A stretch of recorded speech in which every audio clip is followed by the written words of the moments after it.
Hey, what's up, everybody? We have a new YouTube channel. Make sure you subscribe right now. Leave a comment on the video. Share it with your friends. It's also a podcast, 3 and Out, wherever you listen with me, John Middlekauff, Apple, Spotify. We have you covered, as well as thevolume.com. We have merch. Check out. I got 3 and Out hats right now. Thevolume.com. Search the podcast. Buy some merch.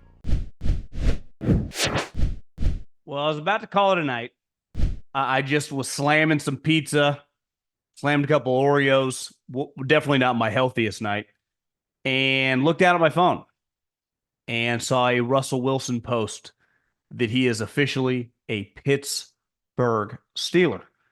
And I thought, well, I know I would, first thing in the morning, everyone's asleep. I'm like, well, I might as well record it tonight. Just some initial thoughts on the move. I don't even know how much he signed for, which I would imagine not much. But I think there are so many angles and elements to this. First and foremost, like Ocho Cinco said a couple weeks ago, he thought Russell Wilson was going to end up with Pittsburgh. One of our producers, tight with someone with the Steelers, thought it was leaning that way. A lot of people put 2 and 2 together, thought this was inevitable. So this, like Armstead getting cut, you're like, damn, didn't see that one coming. Some of these guys that re-sign, you're like, okay, knew Chris Jones wasn't going to leave the Chiefs. Even Baker Mayfield resigns. This one, I think we all thought inevitable, might be too strong of a way to describe it, but very, very likely, right? This was a reflection of the Steelers, kind of in desperate need, because I think it's more of a reflection of the Steelers than Russell Wilson.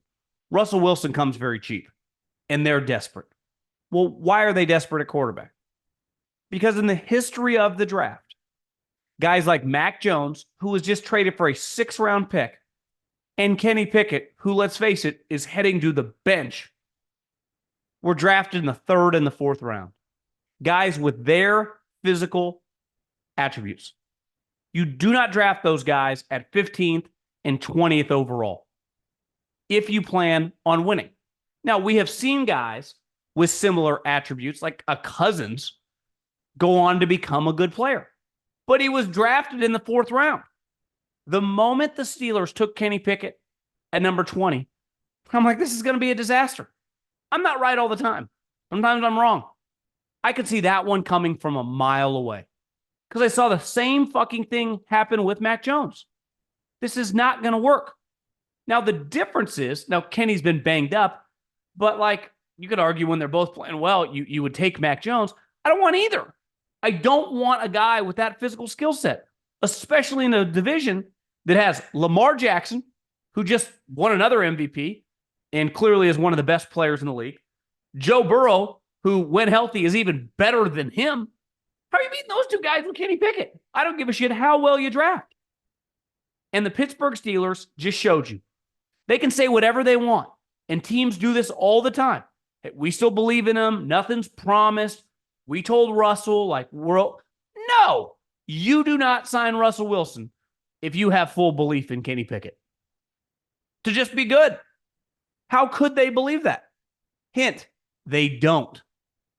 I'm not saying they're quote-unquote out on him because he's going to be on their team, but they're definitely not confident enough to just roll into the season as they shouldn't be, because they can't roll in the season with Kenny Pickett against those guys. Now, Russell Wilson in 2024 clearly is not the guy that we watched for years in Seattle be one of the most spectacular playmakers we've ever seen. That guy has not been seen for years now. I think the question is, and I saw Russillo tweet, he quoted Schefter and basically like, this is a perfect fit for the city of Pittsburgh, which obviously he's being sarcastic given that this personality in Pittsburgh, I mean, you talk about an old school, working class, blue collar, tough guy place and franchise. And then they get Russell Wilson, who, let's face it, kind of a diva, superstar. Teammates have to call his manager to get a hold of him. I never even had an issue with The Office or whatever, like welcome to the NFL. High-level quarterbacks spend more time It's more just consistently what has been said from Seattle to Denver about his interactions with others. Let's face it, it's kind of weird. That's not going to change. You can't just be a lifetime politician and then all of a sudden be more relatable to us normal people. Politicians never break character. Why? They can't. They don't have the capability. If you've been in politics for 40 years, you've had that fake smile and all the bullshit that comes out of you forever. It comes naturally to you. That's why most of us in society can't stand any of them. But Russell Wilson has always, like, part of being a quarterback, you got to balance like how you interact with the media and how you interact with your teammates. But there's just like a natural ability to handle it. And he's always been a little weird with that stuff. He's always been, from my vantage point, felt fake.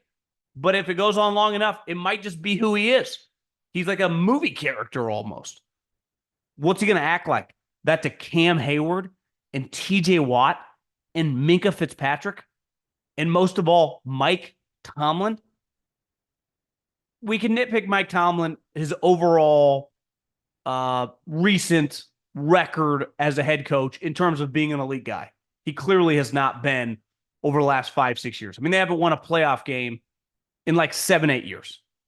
Now, he gets a lot of credit for, hey, they never lose. And there's something to be said in a league where a lot of teams up and then down, up and then down.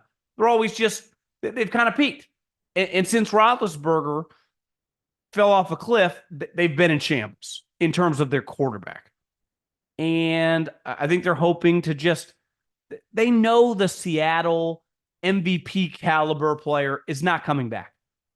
Can they just get a guy who can give them 30 touchdowns, some spectacular instinctive plays outside the construct of the offense, and hopefully because of these other guys, not act like a weirdo? Now, all these people around Denver have said he just hasn't been very good. And if that first read is not there, he just takes off. It's why it leads to a lot of sacks. It's why going back to Seattle, a lot of offensive linemen, and I'm not just talking about the offensive linemen on their team, I'm talking guys around the league, always thought it was a little bullshit that his O-linemen just got dragged through the mud, acting like they were complete scrubs. I'm not saying they were Larry Allen, Trent Williams, and Lane Johnson, but Russell Wilson runs into a lot of sacks. Why?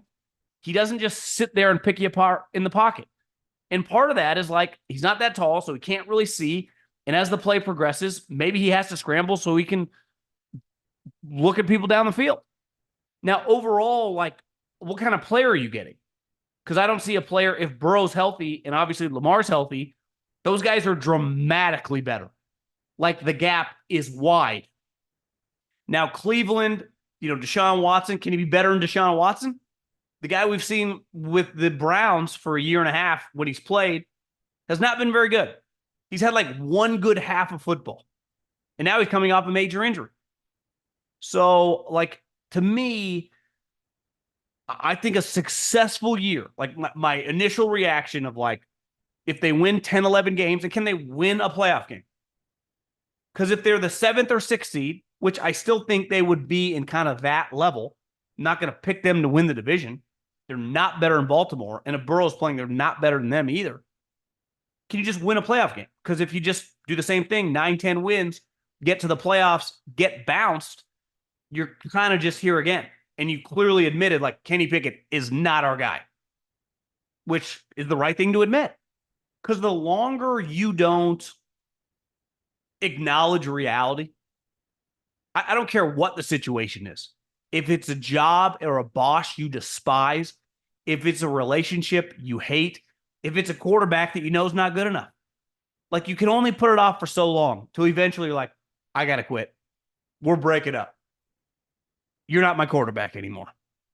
And historically, quarterbacks got 3 to 4 years. Me and Coward talked about it.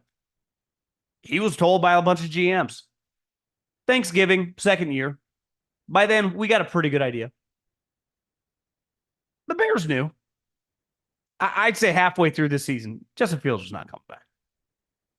And then it was solidified once they knew they had the number 1 pick. I don't think Justin Fields would be back. Let's say if that pick was 2 or 3. I don't think it's just Caleb Williams. They don't think he's good enough. I mean, that's just, If your quarterback is not good enough and you are in the conference, obviously the AFC, loaded with dudes, and your division has two of the best, not named Patrick Mahomes, Godspeed. You got no shot. You can keep your fingers crossed, pray all you want. You're not going to win. And then definitely once you get to the playoffs, you definitely are not going to win. And that's the whole goal of an organization that like prides themselves, 3 coaches in 100 years, got all these Lombardis. What have you done lately? You can tell me about the 70s and the 90s and hell, even 10, 15 years ago with Mike. But this is 2024. And I understand why they took, I mean, this isn't a huge swing for them because it's not going to cost them that much money, but it's more of an admission of, yeah, the guy we drafted a couple years ago ain't it. Do we think Russell is Fran Tarkington or Steve Young? Of course not. We've all watched them play. You, me, Tomlin, everyone's seen them. We all can acknowledge. Now, maybe we can tweak a couple things, get them rolling a little bit. Obviously, with a run game, Arthur Smith, but I don't know. It's going to be fascinating. I just think it's interesting. And I'm pro interesting when it comes to a quarterback, which I no longer think is clearly, I mean, no one does, a top 15-ish guy. But you go to this franchise, it's a polarizing move. I would bet against it, bearing a lot of fruit. I think their record will be somewhat similar to what it's been. It'll all come down to a playoff matchup. But if they get bounced in the first round again, nothing's changed.